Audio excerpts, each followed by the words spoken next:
বয়স কত আপনার দাদু আনুমানিক? এই মানুষটার বয়স 80 বছর। কত বছর বললেন? 80। 80 বছর। আজকে ওনার সঙ্গে আমার দেখা রেল স্টেশনে। আর কোনোদিন হইতে পারে, না হইতে পারে। আর কোনো দিন দেখা হতে পারে, না হতে পারে। তো আমি একটা কথা বলি আপনাকে এখন, বলেন। যে আপনি এখন স্টেশনে করতেছেন কি? স্টেশনে থাকি না তো, কই থাকেন? রাজেন্দ্রপুর রাজেন্দ্রপুর। দোকানদার। দোকানদারি করে। তো উনার স্টেশনে, মানে আমি বলতেছিলাম আপনি এখন কি করতেছেন, মানে বাসায় যাবেন? হ্যাঁ, ট্রেনের জন্য দাঁড়াই আছে। তো দাদু, হ্যাঁ ট্রেন তো কখন আসবে বলছে?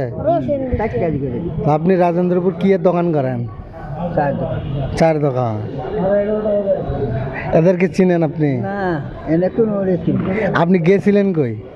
আসছি রাজেন্দ্রপুর থেকে আসছেন? আসছি, গাড়ি ছাইরা দিছে, এনে বসে আছে। আপনি এদিকে মানে রাজেন্দ্রপুর থেকে এদিকে কিসের জন্য আসছেন? এদিকে এনে না এলে তো বাড়িতে নতুন যেতে পারি না। নরসিংদী আপনি? আমার ঠিকানা বাড়ি। ও, মানে নরসিংদী আপনার বাসা। রাজেন্দ্রপুরে আপনি চায়ের দোকান করেন। তো ওইখানে যে চায়ের দোকান করেন আপনি, ওইটা কি আপনার দোকান? আমার দোকান। অত দূর কে নরসিংদী থেকে রাজেন্দ্রপুর? যে কোনো কারণে আসছিলাম 25 বছর ধরে। 35 বছর। আপনার ছেলে মেয়ে কয়টা? 3 ছেলে। 3 ছেলে, 1 মেয়ে। 1 মেয়ে। মেয়ের বিয়ে হয়েছে? ছেলে 3টার বিয়ে? 2টা হয়েছে, আরেকটা আছে। ছেলেরা আপনাকে ভালোবাসে না? অনেক ভালোবাসে। আমি আপনাকেও ভালোবাসি।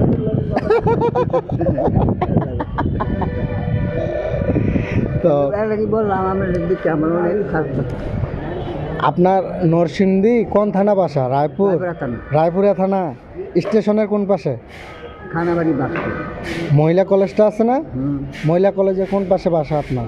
মহিলা করে না, খানাবাড়ি ছিলেন। হ্যাঁ, খানাবাড়ি। এদিকে খানাবাড়ি বাস, এইদিকে দেখতে। হ্যাঁ, বুঝছি। পূব দিকে, পূব দিকে 1 মাইল। তো রায়পুরা থানায় তো মিষ্টির দাম অনেক কম। 120 টাকা 25 টাকা কেজি। মিষ্টি এখানে নাই। এইদিকে তো 400-500 টাকা কেজি, আপনার ওইখানে 125 টাকা কেজি। তো মানুষটার সঙ্গে আমি কথা বলতেছিলাম, অনেক ভদ্র মানুষ, অনেক সুন্দর মানুষ, বয়স 80। আপনার বউ, মানে আপনার বউ, উনি আছে বাসায়? আপনি রাজেন্দ্রপুর নিয়ে যান না ওনার?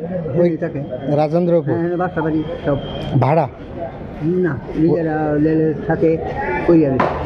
মানে আপনি রাজেন্দ্রপুর রেলের সঙ্গে বাসা নিজের করে নিছেন? নরসিংদীতেও বাসা? এগুলো আমার জন্মদাতা বাড়ি। আপনি বাসায় যাবেন কিসের জন্য? বাসায় যাবো, আপনার হয়তো বাইরে থেকে তাকে দেখতে চাই। ছেলেমেয়েদের কাছে যান না? হ্যাঁ, ছেলেমেয়ে তো এখানে থাকে রাজেন্দ্রপুর। আপনি আপনার ভাইয়ের কাছে যাচ্ছেন দেখা করার জন্য? তো এই মানুষটির বাসা, জন্মস্থান নরসিংদী রায়পুরা থানা, আর উনি থাকেন রাজেন্দ্রপুর গাজীপুরে। চায়ের দোকান করেন এখন বর্তমানে ইনি। ইনার সঙ্গে আমার দেখা এই স্টেশনে, যদি দেখাই স্টেশনে ইনার সঙ্গে আমার দেখা হয় এই বর্তমান স্টেশনে। তো অনেক টেনশন নিয়ে এখানে বসেছিল, অনেক টেনশন। চিন্তা করতেছেন কোনো কিছুর? অনেক কিছু চিন্তা করছে। কি চিন্তা? এই বয়সে কি আর চিন্তা করেন আপনি? কি চিন্তা বলা যাবে? কি চিন্তা করেন? এই যে পার্সোনাল, প্রাইভেট, কিছু বলবেন আর? না। এখন আমি আর একটা কথা বলি। আপনি তো অনেক কথা বললেন, আমার একটা কথা বলবো না আমি? বলেন। আপনি এখন কি খাবেন আমার কাছ থেকে? না না, আপনার খাইতে হবে, খাওয়ার লাগবে। আর খাবো না, আমরা দেখা আছি তার ব্যাপারে। ওইটা খাওয়াইছি এটা পরে হিসেবে। এখন নতুন করে কি খাবেন? এখন আমার অনেক ভালো লাগছে। আপনি নাই, আপনি আপনার একটা দই খাওয়াইলে আমাকে অনেক ভালো লাগছে। বললাম এটা তো কিছুক্ষণ আগে খাওয়াইছি, এখন বর্তমান কি খাবেন? খাওয়ার পর আমার চোখের পানি আসে। বুঝলেন না কেন? কি জানি, বলতে পারছি। আপনি জানেন আমার চোখের পানি আসছে, বুঝছেন? আমার জন্য তাহলে দোয়া করেন। কিছু খাবেন না আর? দাদু ঠিক আছে, আল্লাহ যদি বাঁচিয়ে রাখে দেখা হবে কিন্তু। দাদু মন খারাপের কোনো কিছু নাই, আপনি খুশি, আমি খুশি, দেখা হবে কোনো একদিন। আজকে এখানে বিদায় নিচ্ছি, আল্লাহ হাফেজ, আসসালামু আলাইকুম।